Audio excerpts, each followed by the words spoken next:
Hey, what's up? This is Mr. Ippolito, and we're going to go ahead and go over the answers to Adventure Tales of America. All right, so starting at the top, we talked about the squirrel up here in class, and we talked about freedom versus authority, right? So the United States government, they wanted to try to, the founding fathers, as they were creating the Articles of Confederation, they had to balance freedom and authority. And that ties into the talk we had a couple months ago about order versus chaos, right? We talked about Moana. We talked about how Moana's dad was all about order. We talked about how Moana's grandma was all about chaos. And so just as we personally, as humans, we try to find that balance between order and chaos, the people of the United States at that time, at the time of our founding, they were also trying to find that balance as well. So at first, they had no intention of forming a national government, because they were afraid that it would take away their rights, right? It would take away their freedoms, and they had just won freedom in the American Revolution. So in 1781, they adopted the Articles of Confederation. They basically, the states get to keep their sovereignty, right? They get to keep their own rights, their own freedoms. They're basically almost like 13 different little countries, as opposed to one united country. However, by 1787, it becomes clear that there were many people who really were craving a national government, who needed more order because there was just too much chaos. So this is the story about how that all happened. We then went over the shifting balance of power in class. So we learned about how we started out, from the 1600s, from the time that colonists were first arriving in North America, up until 1776, we were under control of the monarchy, right? So a monarchy is a system of government where a king or queen is in power. And so the balance of power was shifted much more toward a king. It was shifted much more toward order as opposed to toward chaos or freedom or liberty, right? And then we move into the period of the Articles of Confederation. And so under the Articles of Confederation, there was more power to the states and less power to the central government. So this is kind of more of the chaos period, right? This is the freedom period. This is the freedom of liberty. This is the period of kind of states do whatever they want to because they have the power and the freedom to do that. But then finally, the teeter-tot, or the seesaw here, swings back in favor of power going to the national government. And so under the United States Constitution, we bring more order to our country, and that's really what we needed if our nation was going to survive. However, we still have the debate today. We talk about national mask policy. Should there be an enforced national mask policy? Right now, there isn't. But we still have that debate today over national sovereignty, the power of the United States government versus states' rights and each state being able to decide for itself what to do. All right, let's keep going. We then talked about how under the Articles of Confederation, there's no judicial branch and there's no executive branch. So there's no president of the United States, there's no federal court system. There was only a legislative branch under the Articles of Confederation, and it was intentionally created to be weak. Now, Congress could do these things. They could declare war, they could make treaties, they could manage Indian affairs, maintain an army and a navy, they could coin and borrow money, regulate weights and measures, and establish a postal service. So these are the powers that Congress did have under the Articles of Confederation. They still do have these powers today. But the two big powers that they lacked were the power to tax and then also the power to regulate trade. And these are powers that, of course, the United States government has today. But back in the day, they just didn't. The people of the United States at that time did not want to give one national government the power to enforce tax collection or the power to regulate trade, either trade between states or trade between the states and other countries. So those were the two big powers. And you can see those right here. So the states maintained the power to tax.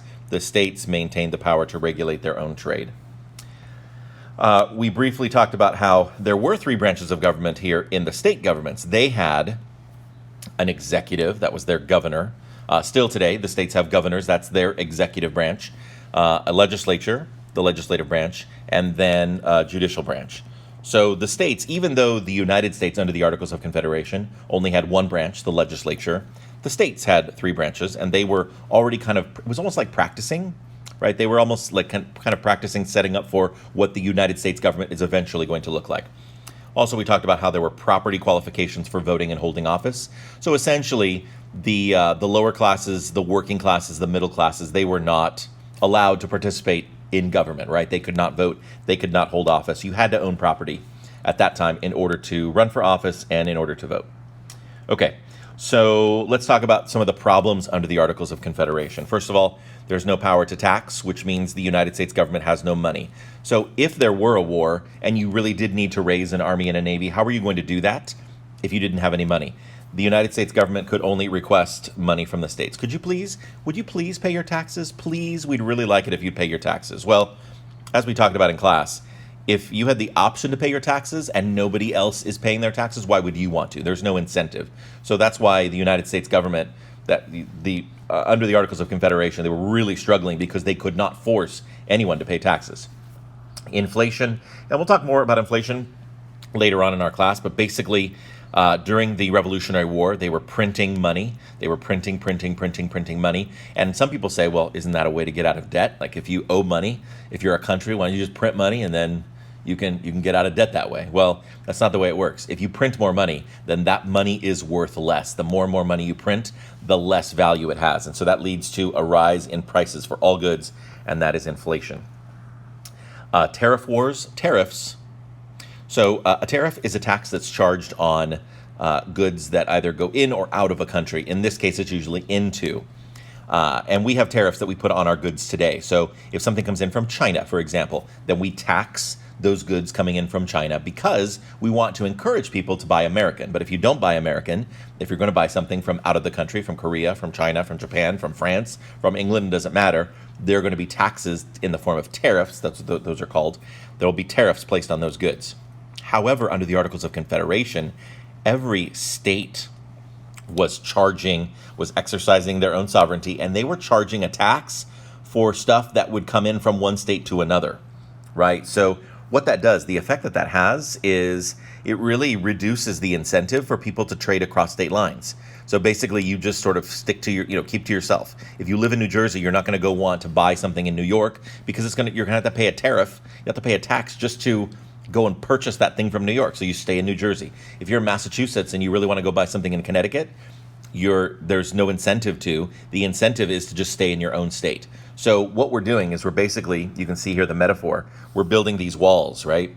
These walls, these trade walls are going up because why would I want to buy something from another state if I'm going to have to pay a tax on it? So this interstate tariff it seems ridiculous to us today, but at the time they're thinking, well, we're going to protect our own state. We're looking out for ourselves. And then finally, jealousy and quarreling among states. And of course, you can't settle any disputes because there's no federal judiciary. There's no federal court system.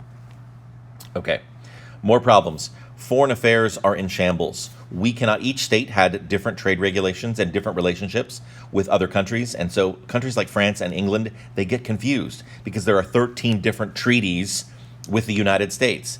And a country like France or England, they're just like, you know what? We just want one set of rules to deal with the United States. But instead, they're having to deal with 13 separate countries. Speaking of other countries, they're also starting to disrespect us, right? So the monarchical nations of Europe, they're just so excited because they're like, you know what? This is just going to be a miserable failure, and they are going to implode. They can't wait for the time when the United States sort of like just implodes on itself and destroys itself because we're simply not a strong enough country to stand on our own. And then finally, there's Shays' Rebellion. So Shays' Rebellion, this was a group of farmers. They were having their land seized. They were having their land taken because they couldn't afford to pay the mortgages on their land. But part of the reason why they couldn't pay was because the United States government promised the money that they were owed from being soldiers in the Revolutionary War, but the United States government had no money, so the government couldn't pay money to its soldiers who were farmers. The farmers therefore couldn't afford to pay the mortgages on their farms, and so the farmers then had to go into court they lost their farms to their creditors, the people who they owed money to, and so it was this weird cycle where the government wasn't giving them their money, and so the government is taking away their farms and giving it back to the creditors because they were being foreclosed on. Essentially, these farmers were very, very upset. And so finally, this armed rebellion led by Daniel Shays, they go and they block the courts, essentially so that these foreclosure hearings cannot happen. And so it's this armed group, armed with their muskets and their pitchforks, basically telling these judges, you know what, you're not going to foreclose on anyone's farm today. And of course, the judge who just shows up unarmed is like, okay. So then when the state of Massachusetts goes to the United States government for help, and they're like, please, we need some help. Like, we can't have the courts just shut down because of this armed mob. And the government of the United States says, well, there's nothing we can do. We don't have an army or a navy right now. We're not at war, so we have no ability to help you. So this is really, really, really frustrating. And it's Shays' Rebellion in 1787. This is kind of the straw that breaks the camel's back. If you've ever heard that metaphor, the straw that breaks the camel's back means like this is the final thing that pushes us over the edge. Like, we need to do something. So fortunately, the Massachusetts militia put down Shays' Rebellion. Like, they were able to get it under control finally because the Confederation government was too weak to act. Like, they couldn't do anything. The nation was alarmed to see armed rebellion against honest debts. Like, these are, somebody lent those farmers that money to buy the farm. And when you lend money to somebody and they don't pay it back, then what do you do? Like, if you can't take them to court because the farmers are shutting down the courts, like, it wasn't the creditor's fault that the farmers couldn't pay back their loans. So again, the nation is alarmed to see armed rebellion against honest debts, armed rebellion against courts. Like, that shouldn't happen. Creditors and all property owners feared that law and order would give way to mob violence without a strong central government. So, George Washington, he's starting to put feelers out. He's starting to put communications out to his fellow founding fathers, right? The same ones that helped to create this country to begin with. He says, I predict the worst consequences from a half-starved, limping government always moving on crutches and tottering at every step, right? He wrote that in a letter to, and I'm not sure who he wrote the letter to, but he's expressing concern, grave concern. And so it might have been to James Madison. I'm not quite sure. But anyway, here's kind of the final thought here. In the 1787 hearing of Shays' Rebellion, George Washington writes this: there must be lodged somewhere a supreme power without which the Union cannot be of long duration. In other words, if we don't get our act together and create a stronger central government, then the United States is going to fail. The United States is going to die. And I don't know about you, but I fought in a war. Like, I risked my life, and tens of thousands of Americans lost their lives. They gave their lives so that this country could happen. And so for this country to now fail because we can't get our act together, that's a problem. So what comes next? We're ending our unit, right? So what comes next is the Constitutional Convention. What comes next in 1787 is the people of the United States, the founding fathers, are going to get their act together, and they're finally going to meet in Philadelphia in the summer of 1787, and they're going to do something about it.